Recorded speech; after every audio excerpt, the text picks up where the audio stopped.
അസ്സലാമു അലൈക്കും. കുറേ ആയി പാർക്കിൽ പോകണമെന്ന് വിചാരിച്ചിട്ട്. എന്നാണ് ഇപ്പം അതിനുള്ള സാഹചര്യമൊക്കെ ഒരുമിച്ച് വന്നത്. വേറൊന്നും കൊണ്ടല്ല, ഓടാൻ പറ്റിയ നല്ല അടിപൊളി സിന്തറ്റിക് ട്രാക്ക് ഉണ്ട് അവിടെ. റണ്ണിങ് ട്രാക്ക് മാത്രമല്ല, സൈക്കിൾ ട്രാക്ക് ഉണ്ട്, ഫുട്ബോൾ ഗ്രൗണ്ട് ഉണ്ട്, ബാസ്ക്കറ്റ് ബോൾ കോർട്ട് ഉണ്ട്, വോളിബോൾ കോർട്ട് ഉണ്ട്, ടെന്നീസ് കോർട്ട് ഉണ്ട്. അത്യാവശ്യം എക്യുപ്മെൻറ്റ്സ് ഉണ്ട്, വർക്കൗട്ടൊക്കെ ചെയ്യാൻ പറ്റിയ. പിന്നെ കിഡ്സിൻ്റെ പ്ലേ ഏരിയകളുണ്ട്. അങ്ങനെ 3 കിലോമീറ്റർ ട്രാക്ക് സ്പേസിൽ പരന്ന് കിടക്കുന്ന പാർക്കാണ് നമ്മളീ പാർക്ക്. ഇതിനൊക്കെ പുറമെ ഒരു ലോഡ് പൂച്ചകളുണ്ട് ഇതിനകത്ത്. മോർണിംഗിൽ വർക്കൗട്ടിനായിട്ടും ഈവനിങ്ങിൽ ഫാമിലിയുടെ കൂടെ സമയം ചിലവഴിക്കാനൊക്കെ ആയിട്ട് എല്ലാവരും ഇവിടേക്ക് തന്നെ വരല്. ഇവിടുത്തെ മാനേജ്മെൻറ്റ് കൊടുക്കണ കാറ്റ് ഫുഡ് കഴിച്ച് മടുത്തിട്ടാണ് തോന്നുന്നു എൻ്റെ അടുത്തുനിന്ന് വല്ലതും സ്പെഷ്യലായിട്ട് കിട്ടുമെന്ന് അറിയാൻ വേണ്ടിയിട്ട് മൂപ്പര് വന്നത്. ഞാനാണെങ്കിൽ ഒരു കുപ്പിയിൽ കുറച്ച് വെള്ളവും നമ്മൾ സ്കിപ്പിംഗ് റോപ്പ് എടുത്തും കണ്ടാൽ പോയിരുന്നത്.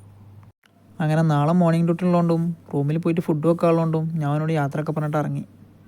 എൻട്രൻസിലെത്തിയപ്പോൾ ഞാൻ വെറുതെ ഒന്ന് തിരിഞ്ഞു നോക്കിയതാ. അപ്പം മൂപ്പര് പിന്നിൽ. പിന്നെ ഈ ദരിദ്രവാസിയുടെ കൂടെ പോയിട്ട് കാര്യമില്ലാന്ന് തോന്നിയിട്ടാവും ഓൻ തിരിച്ചെന്നെ പോയി. പാർക്കെന്ന് കമൻറ്റ് ചെയ്താൽ നമുക്ക് അടുത്ത ലീവിന് ഒരു വ്ളോഗ് എടുക്കാം. ഇന്ന് ചലഞ്ചിൻ്റെ 14ാമത്തെ ഡേ ആയിരുന്നു കേട്ടോ. ചലഞ്ച് നമ്മൾ കംപ്ലീറ്റ് ചെയ്തിട്ടുണ്ടേ. അപ്പോൾ ശരി, അസ്സലാമു അലൈക്കും.